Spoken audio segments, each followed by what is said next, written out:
এখানে 600 গ্রাম দুধ আছে।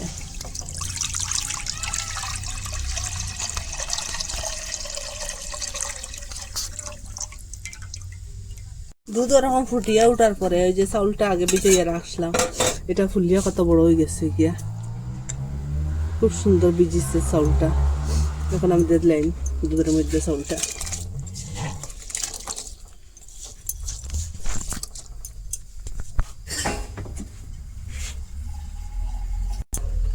চাউলটা দিয়া ওরকম নাড়াচাড়া করবো না, নিচের দিকে দিয়ে লাগিয়ে যাব। আর আগুনটা ফুল রাখলাম।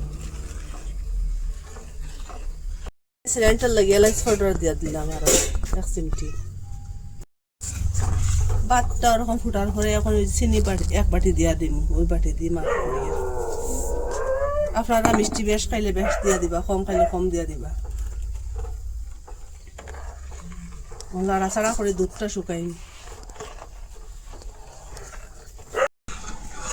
ওরকম নাড়াচাড়া করিয়া এটা ঘন হয়ে গেছে গিয়া, ভাতটা ফুটিয়া আইছে। আর ওরকম নাড়াচাড়া করিয়া এটা শুকাই দিব দুধটা। ঘন হওয়ার পরে একটু গুঁড়া দুধ দিয়ে দিলাম, এখানে 2 চামচের মতো দিলাম। গুঁড়া দুধটা দিলে স্বাদটা বাড়িব আর একটু বেশ।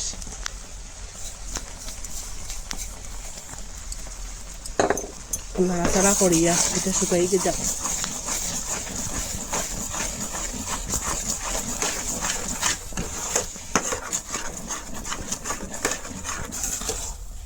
সময় কড়াই থেকে পুরা উঠি যাব গিয়া, জলটা শুকাই যাব গিয়া,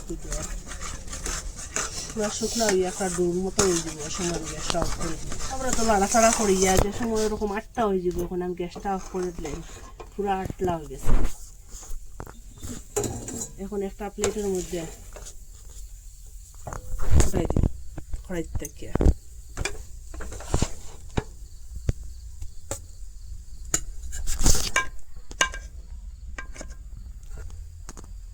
এখন এটা ফ্যানের নিচে রাখবো, একটু ঠান্ডা হোক তাড়াতাড়ি। হাতের মধ্যে একটু ঘি লাগাই, এটা খুব ভালো করে ম্যাশ করবো হাত দিয়া। আটা যেরকম যে মাখন একটু গরম রয়েছে, আটা যেরকম মাটই সেই ওরকম আমি এইটা মাটি আর বাটটা খুব আটলা আটলা হওয়ার পরে এটা মাটা বন্ধ করুন।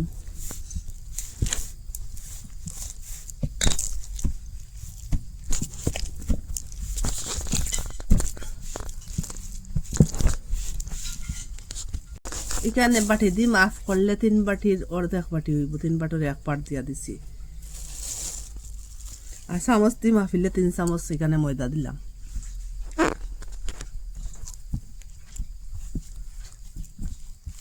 খুব ভালো করে আবার মাটি মুইটা।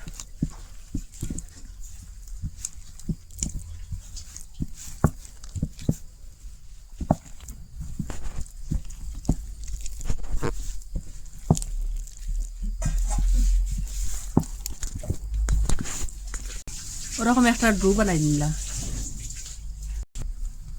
এটা বাটির মধ্যে ঘি লইছি, ঘিটা হাতের মধ্যে লাগাইম আর ওই প্লেটের মধ্যে লাগাইম। যে প্লেটও রাখতাম ও প্লেটও এটা নিচে রাখতো না। ঘির জায়গাটা আপনারা এখানে ময়দা ছিটাইয়াও রাখতে পারেন। 2 হাতের মধ্যে ঘিটা লাগাইম, হাতের মধ্যে লাগতো না। আর ছোট ছোট লিচি ওরকম লইম, ওইটা একটু করে লইলাম।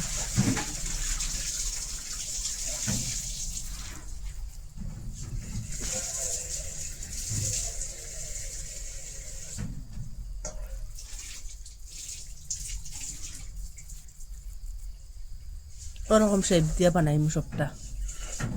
আর একটা বানাইয়া দেখাই আপনারা। আবারও একটু ঘি লাগাইম, আবারও লইলাম। প্রথমে ওরকম করলাম, এরপরে ওরকম শেপ দিলাম।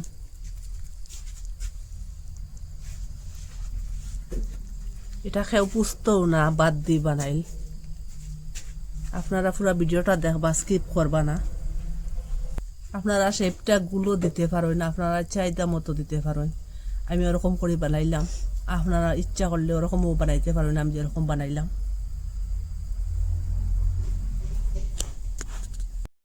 টা বানাই লিছি আর ওই যে কালো কালো যেটা এটা এলাইচর গুঁড়া। কড়াইয়ের মধ্যে এখন তেল দিলাম।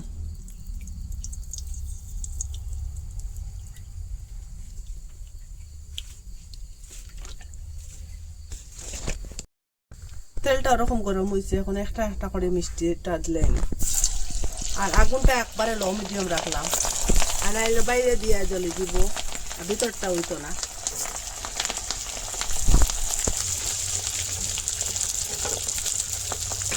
ধীরে ধীরে পাল্টাইয়া দিন।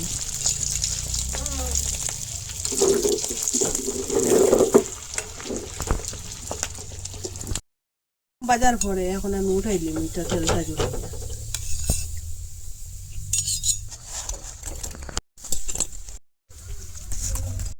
ওরকম করে সবটা বানাই লিছি, এরকম বানানো শেষ হয়ে গেছে। আপনারা এটা না দেখলে না, আপনারা বিশ্বাসও করতা না এটা বাদ দিয়ে মিষ্টি বানাইছি। আপনারা একবার এটা মিস করবা না, বানাইয়া খাইবা, এত সুস্বাদু মিষ্টি, খুব অল্প সময়ের ভিতরে বানানো যায়। একদিকে চা বসাইয়া আর একদিকে এরকম মিষ্টি বানাইতে পারবা। সব মিষ্টিরে হার বানাই লিব, এই মিষ্টিটা খাইলে এটার প্রেমে পড়ে যাবা আপনারা। এই মিষ্টিটা একবারটা ভুলতে পারতা না, যে এবার বাদ দেখবা এবার মিষ্টিটা বানাইয়া খাইবার ইচ্ছা করবো। আপনারা কইতা কি দেখরা, ভালো লাগলে লাইক কমেন্ট শেয়ার সাবস্ক্রাইব করবা। আজকের ভিডিও এখানে শেষ, নতুন একটা ভিডিও লইয়া ফিরে আসবো বন্ধুরা।